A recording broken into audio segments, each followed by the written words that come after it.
بسم اللہ الرحمن الرحیم الحمد للہ حمدا کثیرا طیبا مبارکا فیہ حمدا لا یحصی وشکرا کما یحبہ ربنا ویرضی اشہد ان لا الہ الا اللہ وحدہ لا شریک لہ واشہد ان محمدا عبدہ ورسولہ اما بعد۔ قرآن حکیم کا 15واں پارہ سورہ بنی اسرائیل، جسے سورہ اسراء بھی کہا جاتا ہے، اور سورہ الکہف کے پہلے حصے پر مشتمل ہے۔ سورہ بنی اسرائیل واقعہ اسراء کے تذکرے سے شروع ہوتی ہے۔ فرمایا اللہ رب العزت والجلال نے، بسم اللہ الرحمن الرحیم، سبحان الذی اسری بعبدہ لیلا من المسجد الحرام الی المسجد الاقصی۔ پاک ہے وہ جو راتوں رات لے گیا اپنے بندے کو مسجد حرام سے مسجد اقصی تک، تاکہ لنریہ من آیاتنا، یہ سفر اس لیے کرایا گیا کہ انہیں ہم اپنی نشانیاں دکھائیں۔ انہ هو السمیع البصیر، بلا شبہ وہ سننے والا دیکھنے والا ہے۔ اس کے بعد حضرت موسیٰ علیہ السلام کی نبوت اور رسالت کا تذکرہ ہوا، اور اس کے بعد حضرت نوح علیہ السلام کا حوالہ دے کر ساری انسانیت کو اللہ کا شکر گزار بندہ بننے کا حکم دیا گیا۔ اور اس کے بعد بنی اسرائیل کی یہ غلط فہمی دور کی گئی کہ وہ سمجھتے تھے کہ شاید اب یہ سیادت رہتی دنیا تک ہمارے حصے میں رہے گی، تو انہیں بتایا گیا کہ تمہارے ساتھ اللہ کا عہد تھا، اور تمہیں بتا دیا گیا تھا کہ 2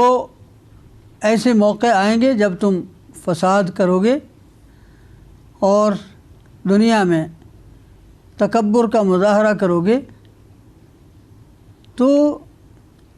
دونوں مرتبہ ایسا ہوگا کہ اللہ تعالیٰ تم پر تمہارے دشمنوں کو مسلط کرے گا،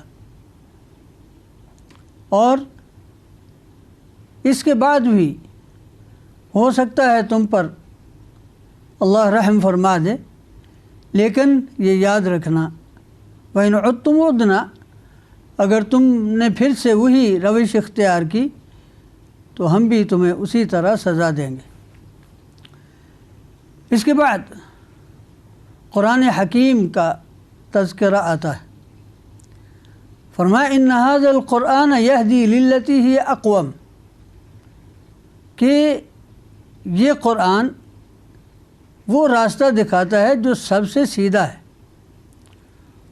اور یہی نہیں بلکہ وہ سیدھے راستے پر چلنے والے کو بشارت بھی دیتا ہے، اور اسی طرح جو اس کے احکام سے سرتابی کرتا ہے ان کو اللہ تعالیٰ کی طرف سے سزا کی وعید بھی دیتا ہے۔ اور آگے انسان کی نفسیاتی کمزوری کا تذکرہ کیا گیا ہے۔ وَيَدْعُ الْإِنسَانُ بِالشَّرِّ دُعَاهُ بِالْخَيْرِ، انسان کو جس طرح خیر کا طالب ہونا چاہیے وہ اس طرح شر کا طالب بنا ہوا ہے، اور ہر چیز اپنی مرضی کے مطابق اور جلد از جلد چاہتا ہے، اور یہ بھول جاتا ہے کہ ہم نے رات اور دن کا نظام مقرر کیا ہے، اور یہ سب کچھ اس لیے کہ سال ہیں، مہینے ہیں، اور تم حساب لگا سکو اور ایک منظم طریقے سے زندگی بسر کر سکو۔ اور پھر یہ بھی بتا دیا گیا کہ ہر انسان اپنے عمل کا ذمہ دار ہے، اور ان لوگوں کی غلط فہمی کا ازالہ بھی کر دیا گیا کہ بنی اسرائیل اور ان کی دیکھا دیکھی قریش کے لوگ یہ سمجھتے تھے کہ ہمارے آباء و اجداد چونکہ بڑے لوگ ہوئے ہیں تو ہمیں ان کی نیکیاں ہی کافی ہیں اور ہم بھی نجات پانے والے ہیں۔ تو کہا کہ وَلَا تَزِرُ وَازِرَةٌ وِزْرَ أُخْرَى، کہ کوئی بھی کسی دوسرے کا بوجھ نہیں اٹھا پائے گا۔ اور ان کی ایک اور غلط فہمی کا ازالہ بھی کیا کہ وہ جو سمجھتے تھے کہ ہمارے پاس یہ جو مال و منال ہے اور مسلمان تنگ دستی کا شکار ہیں، یہ ان کی غلط فہمی کا موجب بنتا اور وہ سمجھتے کہ ہم حق پر ہیں۔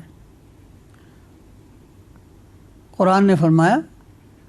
ہمارا تو قانون یہ ہے وَإِذَا أَرَدْنَا أَن نُهْلِكَ قَرْيَةً أَمَرْنَا مُتْرَفِيهَا فَفَسَقُوا فِيهَا، کہ ہمارے یہاں جب کسی بستی کی بربادی مقدر ہوتی ہے تو ہم وہاں کے مال مست لوگوں کو حکم دیتے ہیں اور وہ فساد مچاتے ہیں اور نافرمانی کرتے ہیں، جس کے نتیجے میں تباہ اور برباد ہو جاتے ہیں۔ اور پھر یہ بھی بتایا گیا کہ اگر کوئی دنیا کا طالب ہے اللہ تعالیٰ اسے دنیا دے گا جتنی وہ چاہے گا، اور اگر کوئی آخرت کے لیے کوشاں رہتا ہے، اپنی کوشش آخرت کے لیے وقف کرتا ہے، تو اللہ تعالیٰ اس کی کوشش کی قدر فرمائے گا۔ اس کے بعد قرآن حکیم نے اسلامی تعلیمات کا ایک خلاصہ بیان فرمایا ہے، وَقَضَىٰ رَبُّكَ أَلَّا تَعْبُدُوا إِلَّا إِيَّاهُ، کہ تمہارے رب کا فیصلہ ہے کہ اس کے سوا کسی کی عبادت نہ ہوگی، اور یہ کہ تمہیں والدین سے حسن سلوک کرنا ہوگا۔ حسن سلوک بھی اس طرح کہ اگر وہ بڑھاپے کی عمر کو پہنچ جائیں تو انہیں اف تک نہیں کہنا ہے اور ان کے سامنے جھک کر رہنا ہے، عزت اور احترام سے بات کرنی ہے، اور اللہ کے دیے ہوئے مال میں فقراء اور مساکین اور مستحق افراد کو شامل کرنا ہے اور فضول خرچی سے بچنا ہے، اس لیے کہ مال کو اڑانا یہ تو شیطانوں کا کام ہے اور شیطان اپنے رب کا بڑا ناشکرا ہوا ہے۔ اس کے بعد مناہی کی تفصیل دی گئی ہے، یعنی وہ امور جن سے ہمیں منع کیا گیا ہے۔ چنانچہ فرمایا وَلَا تَقْتُلُوا أَوْلَادَكُمْ خَشْيَةَ إِمْلَاقٍ، کہ تنگ دستی کے خدشے سے اپنی اولاد کو قتل نہ کرو، اور اسی طرح بدکاری فحاشی سے بھی منع کیا گیا، اور کہ یتیم کے مال کے قریب جانے سے بھی منع کیا۔ وَلَا تَقْرَبُوا مَالَ الْيَتِيمِ إِلَّا بِالَّتِي هِيَ أَحْسَنُ، ہاں اچھے طریقے سے کوئی ان کا تعاون کرنا چاہے تو کر سکتا ہے، اور ماب تول میں کمی کرنے سے منع کیا گیا، بلکہ حکم دیا گیا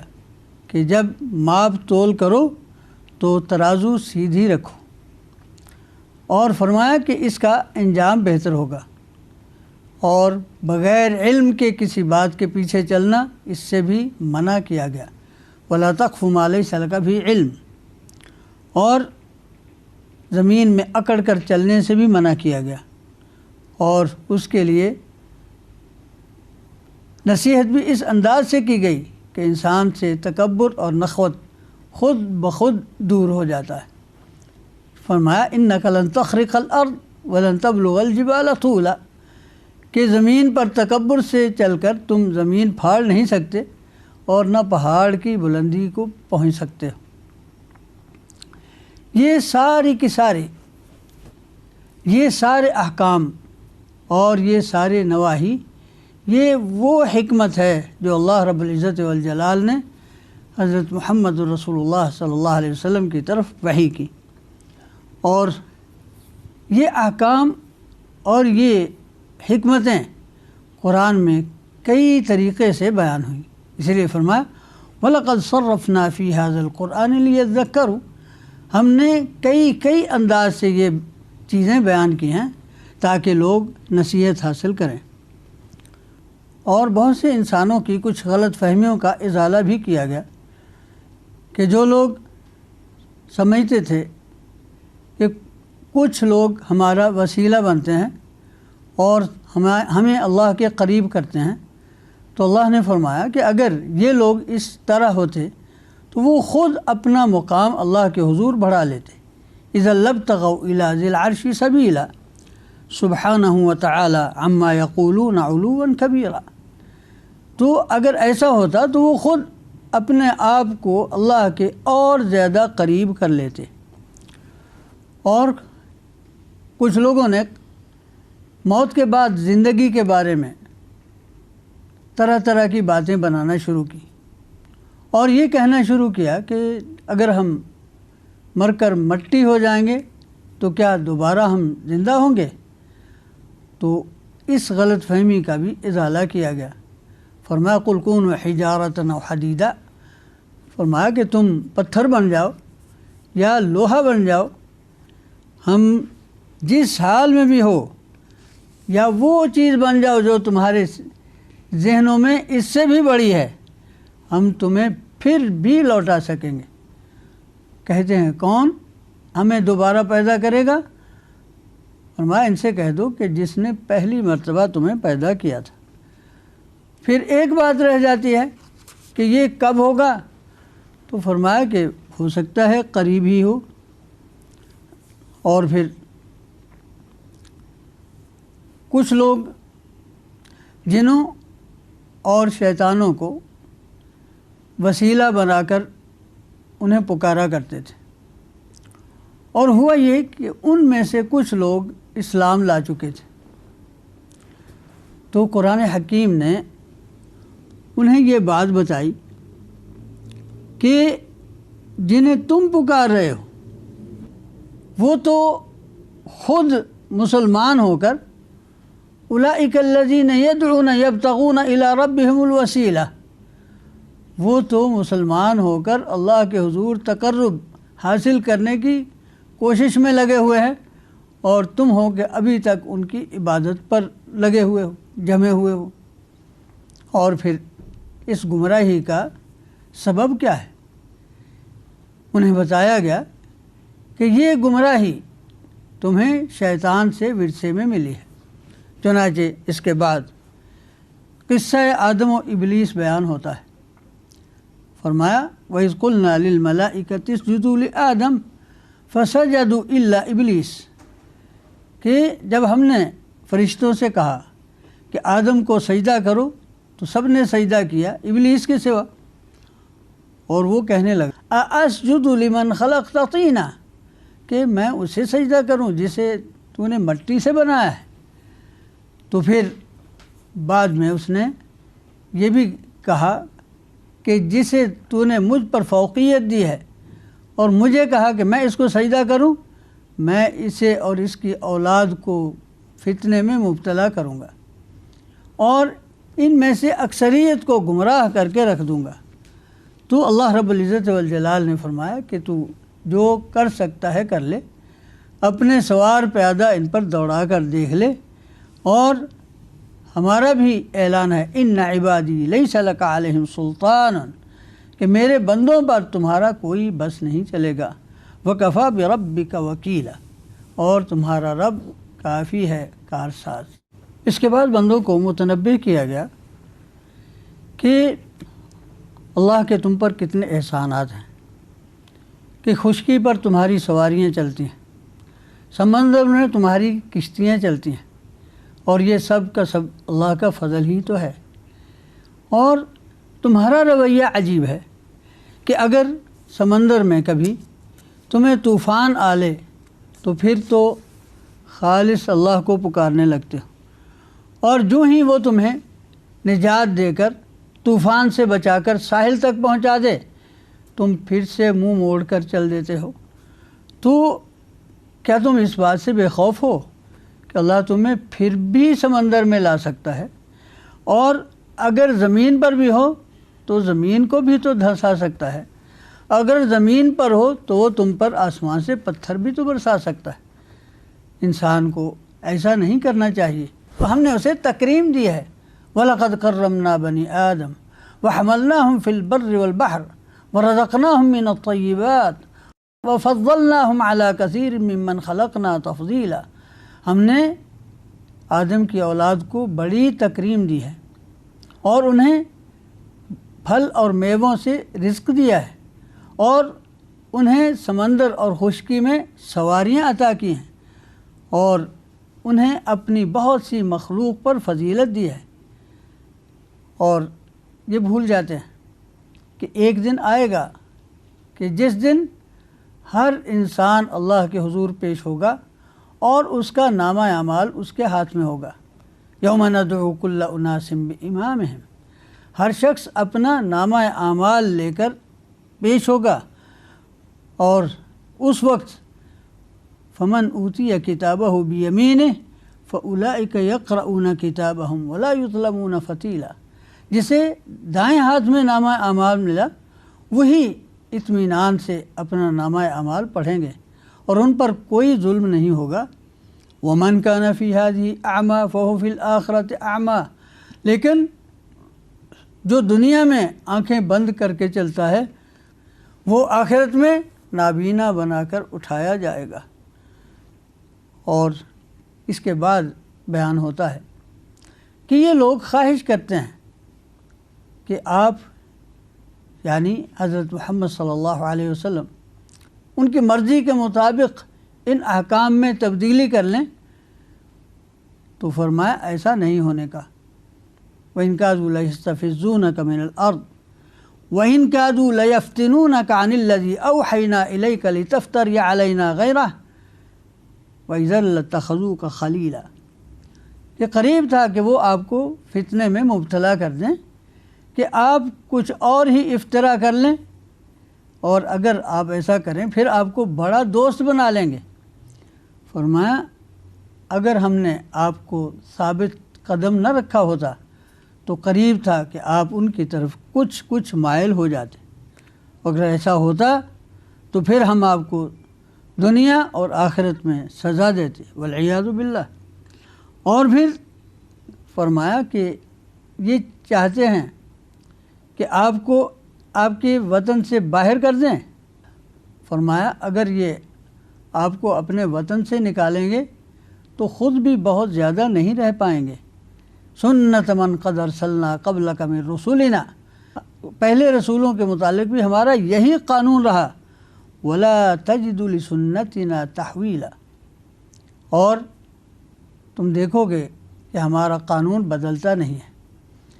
اس کے بعد پھر نبی صلی اللہ علیہ وسلم کو حکم ہوتا ہے کہ اللہ تعالیٰ کے ساتھ عبادت، قیام، رکوع اور سجود اور نماز تہجد کے ذریعے اپنا تعلق مضبوط تر کریں۔ اقم الصلاۃ لدلوک الشمس الی غسق اللیل وقرآن الفجر ان قرآن الفجر کان مشہودا ومن اللیل فتہجد بہ نافلۃ لک عسیٰ ان یبعثک ربک مقاما محمودا۔ اور اسی کے نتیجے میں کہا کہ یہ بھی دعا مانگو اللہ سے، وقل رب ادخلنی مدخل صدق واخرجنی مخرج صدق واجعل لی من لدنک سلطانا نصیرا۔ یہ گویا کہ ہجرت کی تمہید باندھی جا رہی تھی، اور یہ بھی پیشگوئی کی جا رہی تھی کہ حق نے غالب آنا ہے اور باطل شکست کھانے والا ہے اور نیست و نابود ہونے والا ہے۔ وَقُلْ جَاءَ الْحَقُّ وَزَهَقَ الْبَاطِلُ إِنَّ الْبَاطِلَ كَانَ زَهُوقًا۔ اس کے بعد قرآن حکیم کے اوصاف بیان ہوئے۔ فرمایا وَنُنَزِّلُ مِنَ الْقُرْآنِ مَا هُوَ شِفَاءٌ وَرَحْمَةٌ، کہ ہم قرآن کی صورت میں وہ چیز نازل کر رہے ہیں جو شفا ہے اور سراسر رحمت۔ اور پھر انسانی رویے بھی ذکر کیے گئے کہ ان کا حال یہ ہے کہ جب ان پر نعمت ہوتی ہے تو پھر یہ منہ موڑ کر چل دیتا ہے، جب ذرا اسے تکلیف پہنچتی ہے تو پھر ایک دم مایوسی کا شکار ہوتا ہے۔ اور کہا کہ تم عمل کرتے رہو، ہر کوئی اپنے راستے پر گامزن ہے اور اللہ ہی جانتا ہے کون سیدھی راہ پر ہے۔ اس کے بعد لوگوں کا ایک سوال بھی ذکر ہوا کہ یہ روح کے متعلق سوال کرتے ہیں، تو ان سے کہہ دو قل الروح من امر ربی وما اوتیتم من العلم الا قلیلا، کہ روح میرے رب کے حکم سے ہے اور تمہیں کم کم ہی علم دیا گیا ہے۔ اور پھر قرآن کی عظمت کا بھی تذکرہ ہوا، کہا کہ اگر جن و انسان مل کر بھی اس جیسا قرآن بنانا چاہیں تو نہیں بنا سکتے۔ وَلَوْ كَانَ بَعْضُهُمْ لِبَعْضٍ ظَهِيرًا، اگرچہ سب ایک دوسرے کے مددگار بھی بن جائیں، لیکن اس کے باوجود انسانوں کا یہ عالم ہے کہ وہ قرآن پر ایمان لانے کی بجائے وہ نئے نئے مطالبات لا رہے ہیں۔ جیسے انہوں نے کہا کہ ہم تم پر ایمان نہیں لائیں گے حتی تفجر لنا من الارض ینبوعا، کہ زمین سے چشمہ برآمد کرو، یا کہا کہ تمہارے لیے باغ ہونا چاہیے جس میں کھجور بھی ہو، انگور بھی ہو، اور اس کے درمیان نہر بہہ رہی ہو، یا پھر او تسقط السماء کما زعمت علینا کسفا، یا پھر آسمان ٹکڑے ٹکڑے کر کے ہم پر گرا دے، او تأتی باللہ والملائکۃ قبیلا، یا پھر اللہ اور فرشتوں کو ہمارے سامنے لے آؤ، یا پھر تمہارا ایک محل ہونا چاہیے جو ہر طرح سے مزین ہو، یا پھر آسمان پر چڑھو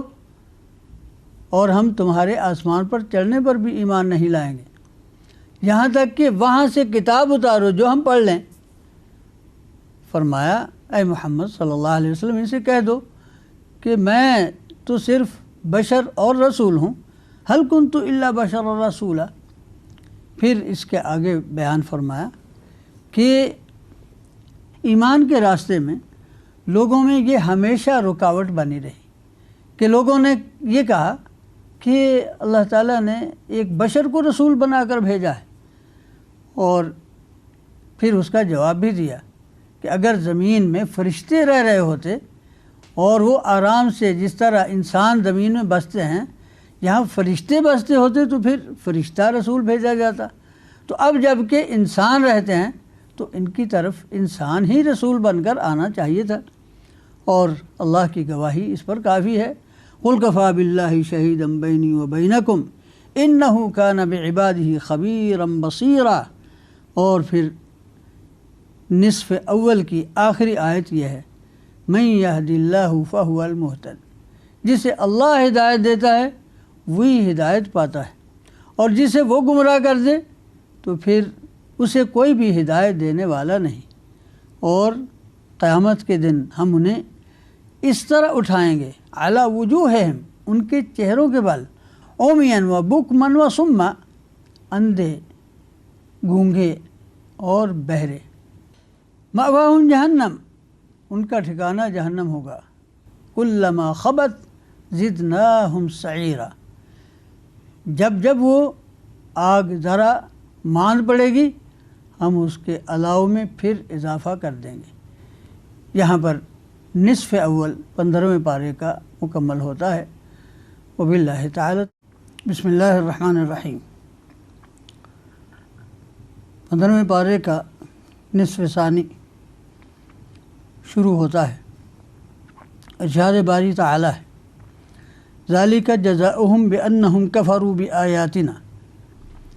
وقالوا اذا كنا عظاما ورفاتا ائنا لمبعوثون خلقا جدیدا،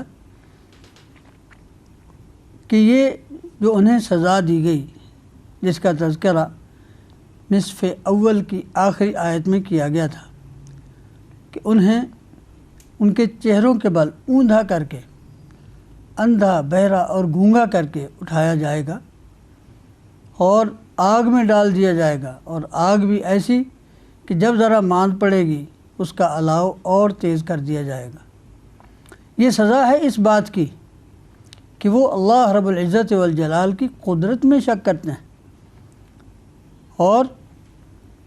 کہتے ہیں کہ ہم جب بھربھری مٹی بن جائیں گے اور ہڈیاں بھی ختم ہو جائیں گی تو کیا ہمیں دوبارہ پیدا کر لیا جائے گا؟ تو چنانچہ انہیں کہا گیا کہ اسی پر غور کر لو کہ جس رب تعالیٰ نے آسمان و زمین تخلیق کیے ہیں تو کیا وہ تمہارے جیسے انسان دوبارہ پیدا نہیں کر سکتا؟ اور پھر ان کے ذہنوں میں ایک شک رہتا تھا۔ نبی اکرم صلی اللہ علیہ وسلم کی رسالت کے متعلق وہ چاہتے تھے کہ یہ رحمت اور یہ نعمت ہم کو ملنی چاہیے۔ تو اللہ رب العزت والجلال نے فرمایا کہ اللہ کے خزانے اللہ نے اپنے پاس رکھے ہیں، اگر تمہارے پاس ہوتے تو تم انہیں روک کر بیٹھ جاتے کہ کہیں ختم نہ ہو جائیں، اور انسان بڑا بخیل واقع ہوا ہے۔ اس کے بعد کفار مکہ کے ان مطالبات کی طرف اشارہ کرتے ہوئے جو انہوں نے طرح طرح کی باتوں کا مطالبہ کیا تھا کہ آپ کا باغ ہونا چاہیے، آپ آسمان پر چڑھ جائیں، آپ آسمان سے ہم پر کتاب نازل کر دیں، اللہ رب العزت والجلال نے فرمایا کہ ان باتوں سے اس طرح کے لوگوں کو فائدہ نہیں ہوتا۔ وَلَقَدْ آتَيْنَا مُوسَىٰ 9 آیَاتٍ بَيِّنَاتٍ، ہم نے موسیٰ علیہ السلام کو 9 بڑے معجزات دیے تھے۔ فَاسْأَلْ بَنِي إِسْرَائِيلَ إِذْ جَاءَهُمْ، بنی اسرائیل سے پوچھ لو کہ جب وہ فرعون کے پاس گئے تو فرعون نے کہا انی لأظنک یا موسیٰ مسحورا، میں تو سمجھتا ہوں کہ تم پر جادو ہے۔ تو صرف معجزات ہی ایمان لانے کے لیے کافی نہیں ہوتے، اس کے لیے جو قرآن اللہ رب العزت والجلال نے نازل فرمایا ہے اس پر اگر وہ غور کر لیں تو وہی کافی ہے۔ وبالحق انزلناہ بالحق نزل، وہ جو حق کے ساتھ ہم نے اتارا اور حق کے ساتھ نازل ہوا، اور ہم نے آپ کو بشیر و نذیر بنا کر مبعوث فرمایا، اور قرآن کو ہم نے تفصیل کے ساتھ بیان کیا، اور آپ کو بھی حکم دیا لتقرأہ علی الناس علی مکث، کہ آپ لوگوں پر ٹھہر ٹھہر کر تلاوت کریں۔ وَنَزَّلْنَاهُ تَنزِيلًا، اور ہم نے بھی اسے قسطوں میں نازل فرمایا ہے۔ اب یہ تمہارا اختیار ہے کہ ایمان لاتے ہو یا نہیں لاتے ہو۔ ہاں، قرآن حکیم کی حقانیت میں کوئی شک نہیں کہ جن لوگوں کو علم ہے اور پہلی کتابوں کے علم سے جو بہرہ مند ہیں، وہ تو اسے سنتے ہی اللہ کے حضور سجدے میں گر جاتے ہیں۔ اور پھر سورت کے آخر میں اللہ رب العزت والجلال کی حمد و ثنا ہے، فرمایا قُلِ ادْعُوا اللَّهَ أَوِ ادْعُوا الرَّحْمَٰنَ، اسے اللہ کہو یا رحمان کہو،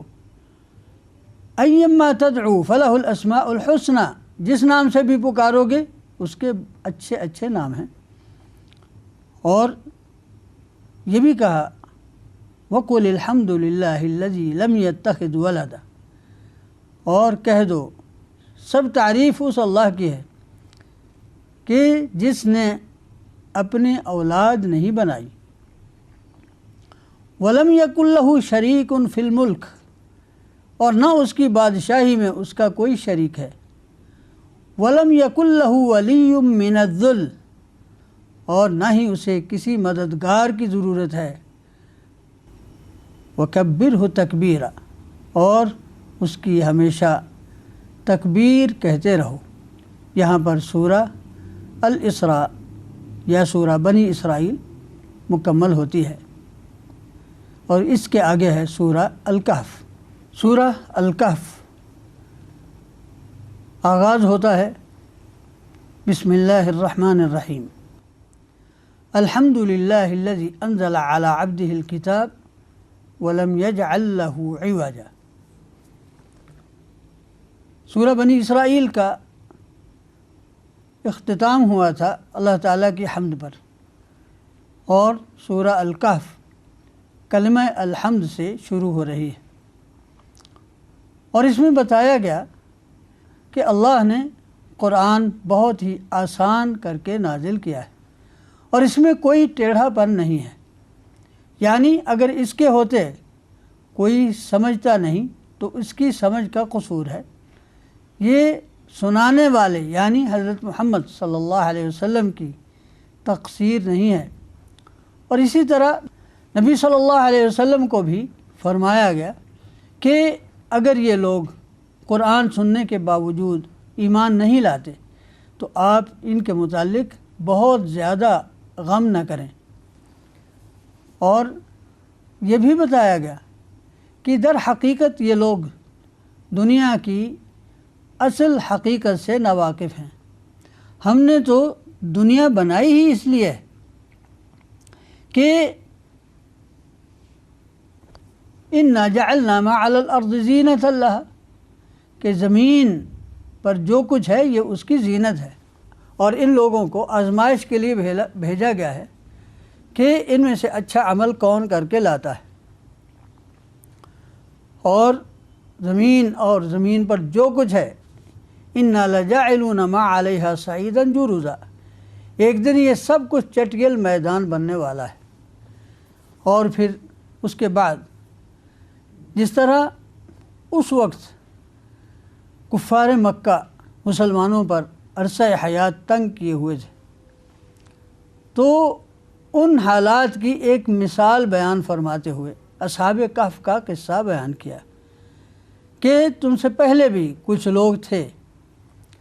کہ جنہیں اپنی زندگیوں پر خطرہ محسوس کرتے ہوئے ایک غار میں پناہ لینا پڑی، اور ان کا بھی دین یہی تھا جو ان مجبور و مقہور مسلمانوں کا ہے۔ وہ بھی یہی کہتے تھے ہؤلاء قوم اتخذوا من دونہ آلہہ، کہ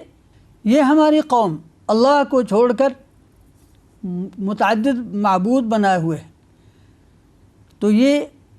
لولا یأتون علیہم بسلطان بین، یہ دلیل کیوں نہیں لاتے؟ فمن اظلم ممن افترى علی اللہ کذبا، تو اس سے بڑا ظالم کون ہوگا کہ جو اللہ پر جھوٹ باندھے۔ چنانچہ اس کے بعد پھر اصحاب کہف کا قصہ بیان ہوا کہ کس طرح وہ ایک غار میں پناہ گزین ہوئے، اور کس طرح وہ ایک عرصے تک وہاں سوئے رہے، اور کس طرح پھر ان میں سے ایک آدمی کو بھیجا گیا تاکہ وہ ان کے لیے کھانا لے کر آئے، تو انہوں نے دیکھا کہ ان کے پاس سکے بھی پرانے ہیں اور ان کا لباس بھی قدیم زمانے کا ہے۔ پھر انہیں معلوم ہوا کہ یہ تو وہ لوگ ہیں جو کئی 100 سال پہلے ہمارے علاقے سے غائب ہوئے تھے، اور اس طرح اللہ رب العزت والجلال نے ان لوگوں کو دکھایا کہ اللہ رب العزت والجلال انسان کو مارنے کے بعد زندہ کرنے پر قادر ہے۔ اور پھر ان واقعات سے جو سبق حاصل ہوتے ہیں ان کی طرف متوجہ کرتے ہوئے قرآن نے یہ بھی تنبیہ کی کہ ایسے سوالات جن سے کچھ حاصل نہیں ہوتا وہ نہیں اٹھانے چاہیے، نہ ان میں اپنے ذہن کو مصروف کرنا چاہیے کہ وہ کتنا عرصہ رہے، تو اس لیے کہ وہ تو اللہ جانتا ہے، قل اللہ اعلم بما لبثوا، کہ جتنا عرصہ انہوں نے گزارا وہ اللہ ہی جانتا ہے۔ جو بات ہے اس سے سمجھنے کی وہ یہ ہے کہ ہم نے انہیں اس لیے نکالا اور لوگوں کو ان پر اس لیے مطلع کیا کہ لوگوں کو پتہ چلے لِيَعْلَمُوا أَنَّ وَعْدَ اللَّهِ حق، کہ اللہ کا دوبارہ زندہ کرنے کا وعدہ سچا ہے، وَأَنَّ السَّاعَةَ لَا رَيْبَ فِيهَا، اور کہ قیامت میں کوئی شک نہیں ہے۔ اور اس کے بعد پھر نبی اکرم صلی اللہ علیہ وسلم کو حکم ہوتا ہے کہ آپ ان سرداران قریش کی بجائے ان مساکین بلال، عمار ابن یاسر رضی اللہ عنہم کے ساتھ رہا کریں اور ان متکبرین کو ان کے حال پر چھوڑیں، اس لیے کہ ہمارا قاعدہ ہے، قانون ہے کہ اللہ تعالیٰ کی طرف سے حق نازل ہو چکا، اور جو ایمان لاتا ہے وہ ایمان لے آئے، جو کفر کی راہ پر چلنا چاہتا ہے وہ چلتا رہے، البتہ اسے یاد ہونا چاہیے اِنَّا أَعْتَدْنَا لِلظَّالِمِينَ نَارًا أَحَاطَ بِهِمْ سُرَادِقُهَا، کہ جو لوگ کفر پر گامزن رہیں گے ہم نے ان کے لیے ایک ایسی آگ تیار کی ہے کہ جس کی دیواریں انہیں اپنے گھیرے میں لے لیں گی۔ اور یہ بھی بیان فرمایا کہ اللہ تعالیٰ نے اہل ایمان کے لیے کیا نعمتیں تیار کی ہیں، اور اللہ تعالیٰ کسی کا اچھا عمل ضائع نہیں کرتا۔ اور پھر اس کے بعد قریش کی ایک غلط فہمی کا ازالہ کیا گیا۔ وہ لوگ جو سمجھتے تھے کہ ہمارے پاس مال و منال ہے اور مسلمان تنگ دستی کا سامنا کر رہے ہیں، اور یہ بات ان کے لیے غلط فہمی کا موجب بن رہی تھی، تو اللہ تعالیٰ نے ایک مثال بیان فرمایا انہیں ان دو بھائیوں کا قصہ سناؤ۔ وَاضْرِبْ لَهُمْ مَثَلَ الرَّجُلَيْنِ جَعَلْنَا لِأَحَدِهِمَا جَنَّتَيْنِ مِنْ نَخِيلٍ وَأَعْنَابٍ، وہ دو بھائی جن میں سے ایک کے لیے ہم نے کھجوروں اور انگوروں کا باغ بنایا تھا، اور اس میں ان کے لیے کھیت بھی تھا، اس کے درمیان سے دریا بھی بہہ رہا تھا۔ تو جب وہ باغات پھلوں سے لد گئے اور کھیتی لہلہانے لگی تو ان کا مالک فخر و غرور میں مبتلا ہو گیا، اور اس طرح کہنے لگا کہ ما اظن ان تبید هذه ابدا، میں سمجھتا ہوں یہ کبھی ختم نہیں ہوگا۔ اور پھر یہاں تک آگے بڑھا، کہنے لگا وما اظن الساعة قائمہ، میں نہیں سمجھتا کہ قیامت قائم ہونے والی ہے۔ اور اپنے بارے میں اس طرح غلط فہمی کا شکار تھا کہ کہا کہ اگر میں اللہ کے حضور گیا بھی تو میرے لیے اس کے ہاں اس سے بھی بہتر ٹھکانہ ہوگا۔ یہ سب اشارہ تھا کفار کی غلط فہمیوں کی طرف، کیونکہ وہ بھی ایسے ہی وہم و خیال کے شکار تھے۔ اور پھر اس کے بعد اس کے بھائی کی نصیحت ذکر کی گئی کہ اس نے اسے نصیحت کرتے ہوئے کہا اکفرت بالذی خلقک من تراب، کیا تم اس کے ساتھ کفر کرتے ہو جس نے تمہیں مٹی سے بنایا، پھر تمہیں پانی کی بوند سے بنایا، اور پھر تمہیں تنومند انسان بنایا۔ جہاں تک میرا تعلق ہے میں تو یہی کہتا ہوں کہ اللہ میرا رب ہے اور میں اس کے ساتھ کسی کو شریک نہیں ٹھہراتا۔ اور نصیحت کرتے ہوئے کہا کہ تمہیں بھی یہ چاہیے تھا کہ جب اپنے باغ میں آئے تو کہتے ماشاء اللہ لا قوت الا باللہ، یہ میری قوت و طاقت نہیں ہے، میری صلاحیت نہیں ہے، یہ تو اللہ کا کرم ہے۔ اگر تو نے مجھے مال اور اولاد میں کم دیکھا بھی تو تمہارے احساسات اور تمہارے خیالات اور تمہارے اقوال اس طرح کے ہونے چاہیے تھے۔ بہت ممکن ہے کہ اللہ تعالیٰ مجھے اس سے بہتر دے دے، اور یہ بھی ممکن ہے کہ تمہارے باغ پر کوئی بجلی گر پڑے اور ایسا طوفان آ جائے جو اسے راکھ کا ڈھیر بنا دے۔ اس کے بعد پھر دنیا کی حقیقت بیان ہوئی، چنانچہ فرمایا وَاضْرِبْ لَهُمْ مَثَلَ الْحَيَاةِ الدُّنْيَا، کہ دنیا کی حقیقت کی مثال انہیں سناؤ۔ اس کے سوا کیا ہے کہ پانی آسمان سے برسا اور ایک رویدگی زمین پر پیدا ہوئی، اور وہ چند دن اس نے بہار دکھائی، اور آنن فانن وہ بھوسے میں تبدیل ہو گیا۔ فَأَصْبَحَ هَشِيمًا تَذْرُوهُ الرِّيَاحُ، پھر وہ ہوا کے دوش پر اڑتے ہوئے تنکوں کی صورت اختیار کر گیا۔ یہی حالت دنیا کی زندگی کی ہے۔ تو یہاں پر مال اور اولاد یہ سب کچھ نہیں ہے، یہ دنیا کی زندگی کی زینت ہے۔ جہاں تک باقی رہنے والی چیزوں کا تعلق ہے وہ تو نیک اعمال ہیں، والباقیات الصالحات، وہی ایسی چیزیں ہیں کہ جن کے ساتھ امید وابستہ کی جا سکتی ہے، اور وہی ہے جس کا بدلہ پانے کی امید کی جا سکتی ہے۔ اور پھر آگے قیامت کا نقشہ بیان ہوا کہ یہ دنیا تو ایک دن فنا ہوگی اور سب کے سب ایک صف میں اللہ کے حضور پیش ہوں گے، اور ایسے جس طرح کے پہلے دن پیدا ہوئے تھے، اور وہاں پھر کتاب رکھ دی جائے گی اور نامہ اعمال دیکھ کر فَتَرَ الْمُجْرِمِينَ مُشْفِقِينَ مِمَّا فِيهِ، اور مجرم اپنے ہی نامہ اعمال کے میں درج اعمال کی پاداش سے ڈرتے ہوئے ہوں گے، اور پھر حسرت اور حیرت سے کہیں گے یا ویلتنا ما لہذا الکتاب، اس کتاب کو کیا ہے، لا یغادر صغیرۃ ولا کبیرہ، اس نے نہ کوئی چھوٹی چیز چھوڑی نہ بڑی، الا احصاها، اور فرمایا ووجدوا ما عملوا حاضرا، جو کچھ انہوں نے کیا تھا سب کچھ ان کے سامنے ہوگا، ولا یظلم ربک احدا، اور تیرا رب کسی پر ظلم نہیں کرتا۔ اس کے بعد انہیں تنبیہ کرتے ہوئے کہ وہ اسی طرح تکبر کا شکار ہیں جس طرح ابلیس تکبر کا شکار ہو گیا تھا، اس لیے یہاں پر قصہ آدم و ابلیس ایک مرتبہ پھر سنایا گیا اور کہا کہ وہ وقت یاد کرنے کا ہے جب تیرے رب نے کہا تھا فرشتوں سے کہ آدم کو سجدہ کرو، سب نے سجدہ کیا ابلیس کے سوا، کان من الجن ففسق عن امر ربہ، وہ جنوں میں سے تھا اس لیے اس نے اپنے رب کی نافرمانی کی۔ اور اس مقام پر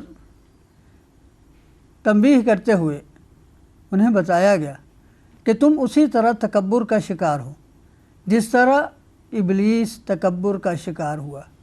اور تکبر میں اس نے اللہ کی نافرمانی کا راستہ اختیار کیا، اور انہیں متنبہ کیا گیا کہ ابلیس تمہارا دشمن ہے، تو کیا تم اپنے دوست اور اپنے خیرخواہ اپنے خالق و مالک کا راستہ چھوڑ کر اپنے دشمن کے راستے پر چلو گے؟ افتتخذونہ وذریتہ اولیاء من دونی، اللہ فرماتا ہے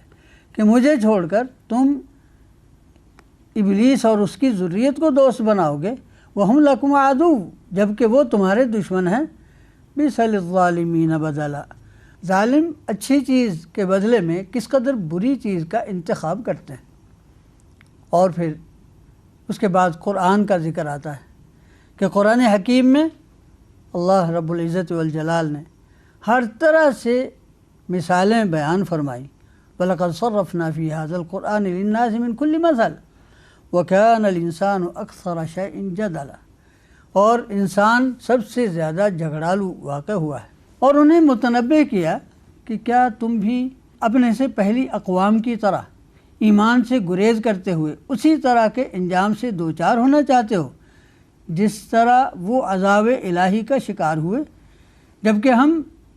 رسول مبعوث فرما چکے، اور رسول آتے ہی اس لیے ہیں کہ لوگوں کو بشارت دیں اگر وہ نیک عمل کریں اور انہیں اللہ کی نافرمانی سے ڈرائیں، لیکن جو اہل کفر ہیں وہ جھگڑے کا راستہ اختیار کرتے ہیں۔ اور پھر آگے فرمایا کہ اس سے بڑھ کر ظالم کون ہوگا جسے اللہ کی آیات پڑھ پڑھ کر نصیحت کی جائے لیکن وہ پھر بھی منہ موڑ کر چل دے، وَنَسِيَ مَا قَدَّمَتْ يَدَاهُ، اور اپنے آگے بھیجے ہوئے اعمال بالکل بھول جائے، اِنَّا جَعَلْنَا عَلَىٰ قُلُوبِهِمْ أَكِنَّةً، ہم نے ان کے دلوں پر پردہ ڈال دیا ہے، أَن يَفْقَهُوهُ، اب وہ اسے سمجھ نہیں پاتے، وفی آذانہم وقرا، اور ان کے کانوں میں بوجھ ہے، وَإِن تَدْعُهُمْ إِلَى الْهُدَىٰ فَلَن يَهْتَدُوا إِذًا أَبَدًا، اگر آپ انہیں ہدایت کی طرف بلائیں گے بھی تو وہ آپ کی بات پر کان نہیں دھرنے کے۔ اور پھر فرمایا کہ یہ اسی طرح عذاب کے منتظر ہیں جس طرح کے عذاب پہلی قوموں پر اتر چکے، اور انہیں معلوم ہونا چاہیے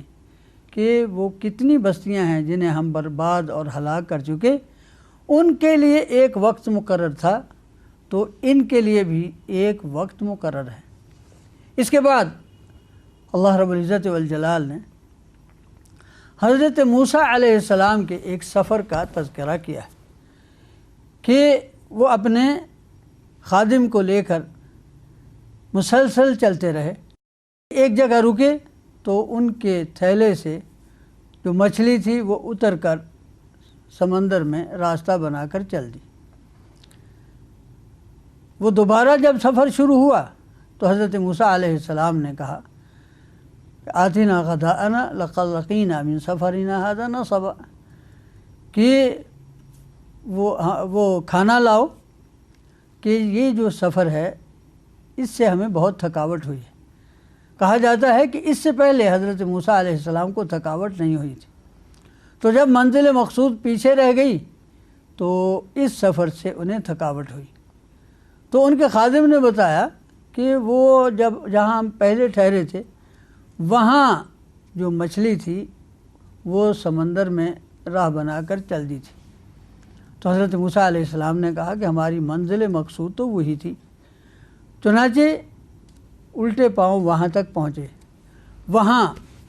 حضرت موسیٰ علیہ السلام نے دیکھا کہ ایک آدمی چادر لیے سو رہا ہے۔ حضرت موسیٰ علیہ السلام نے اسے سلام کہا اور اس نے کہا کہ اس علاقے میں سلام کہنے والا کون ہے؟ پھر باہم تعارف ہوا اور انہوں نے پوچھا کہ موسیٰ بنی اسرائیل، کہ آپ بنی اسرائیل کے نبی اور رسول موسیٰ ہیں؟ تو حضرت موسیٰ نے کہا کہ ہاں، اور پھر اپنے آنے کا مقصد بیان کیا کہ میں اس لیے آیا ہوں کہ اللہ تعالیٰ نے آپ کو جو علم سکھایا ہے اس میں سے کچھ مجھے بھی سکھا دیں۔ تو خضر نے کہا کہ تم میرے ساتھ صبر نہیں کر سکتے۔ صبر کیسے کرو گے جب کہ تمہیں اس بات کا علم ہی نہیں ہے؟ حضرت موسیٰ علیہ السلام نے وعدہ کر لیا کہ وہ صبر سے کام لیں گے۔ چنانچہ سفر شروع ہوا۔ سب سے پہلے کشتی میں سوار ہوئے۔ حضرت خضر نے کشتی کا تختہ توڑ دیا۔ حضرت موسیٰ علیہ السلام جلالی طبیعت کے مالک تھے، ان سے صبر نہ ہوا اور کہا کہ ان لوگوں نے ہم پر احسان کیا اور تم نے یہ کشتی توڑ ڈالی، اخرقتھا لتغرق اہلھا، کہ اس میں سفر کرنے والے ڈوب جائیں اس لیے توڑی ہے۔ تو حضرت خضر نے کہا کہ میں نے تو تم سے پہلے کہا تھا کہ تم صبر نہیں کر پاؤ گے۔ حضرت موسیٰ علیہ السلام نے کہا کہ میں بھول گیا تھا، آپ مواخذہ نہ کریں، یعنی آئندہ میں پھر اپنے وعدے پر قائم رہوں۔ اس سے آگے چلے تو ایک لڑکا سامنے آیا۔ حضرت خضر نے اس کو قتل کر ڈالا۔ حضرت موسیٰ علیہ السلام پھر قابو نہ رکھ سکے تو حضرت موسیٰ علیہ السلام نے کہا اقتلت نفسا زکیۃ بغیر نفس، ایک معصوم متنفس کو آپ نے بغیر کسی گناہ کے قتل کر دیا ہے، یہ آپ نے بہت برا کام کیا۔ یہ واقعہ یہاں تک 15ویں پارے میں بیان ہوا۔ آگے اس کا تکملہ اگلے سپارے میں ہے، تو یہاں پر 15واں پارہ مکمل ہوتا ہے۔